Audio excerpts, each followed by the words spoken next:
Hey everybody, it's John here from VidGamiac.com. Here we are today back in Wonder Boy the Dragon's Trap grabbing the last stone. It is going to be the Human Stone. So what you want to do is you want to start up a game. To unlock this, you have to have the game beaten already, unless you want to use a super special awesome cheat code like I'm going to, which will start you up at the game with all the weapons and armor, and most importantly that the door that you need to find will be unlocked. And that's the most important step to this achievement. So once again, if you're doing this with your own save file, make sure you beat the game first to get to that door.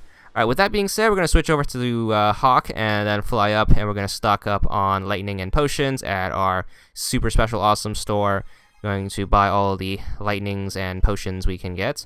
The door is going to be all the way over here, far left side. It's going to be the door right next door to the clinic. So head on inside and make sure you have all of your armor and weapons and stuff ready. Switch over to the human, obviously, but the game does switch you over automatically, so it doesn't really matter.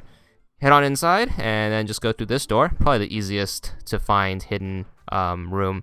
Alright, this one's going to involve some tricky platforming. It's not as difficult as the mouse hidden room, but this one does have a lot of springs, so know how to use the springs and know how their jumps works. So this first one's a little annoying. What you want to do is you want to use the springs to ricochet up to that block, and you want to face backwards so your shield is towards the enemies, because obviously if you get hit by one of their fireballs, you will get knocked off and have to go back up and try to re-trampoline your way up. Next up is just going to be a quick sprint of enemies, nothing really too worrisome. Just use the lightning, if anything. Then you have these three springs right here. This jump's a little tricky, but if you know where to jump, you can actually knock this off really easily. So make sure you grab the key that the enemy drops, and you want to aim for the far right side of the second spring. So you want to start right there on that block, and then you want to sprint and aim for the corner, and the momentum should carry you, and you should be able to hit the third spring. Now you have this maze level right here. First up, break that block and then jump through the hole. You want to land right here, so hold right, and once you land here, break open that block to unlock that spring, then spring up, break open that block. Then you want to lower yourself down here, break this block, and you need to hit this spring to clear this hole right here.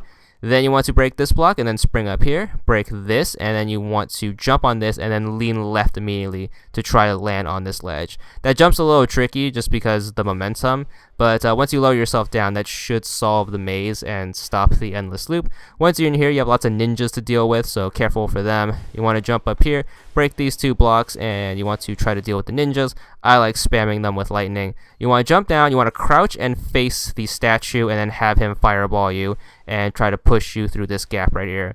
The shard is going to be on the other side of that door. However, since you can't crawl, you have to have this guy push you. And I like spamming lightning in the background so the ninjas don't kill me. But be careful for those ninjas. Once you have enough clearance, just go through the door, unlock the treasure chest, and grab the last shard, and you should get the achievement. 100 gamer score, and that's all there is to it.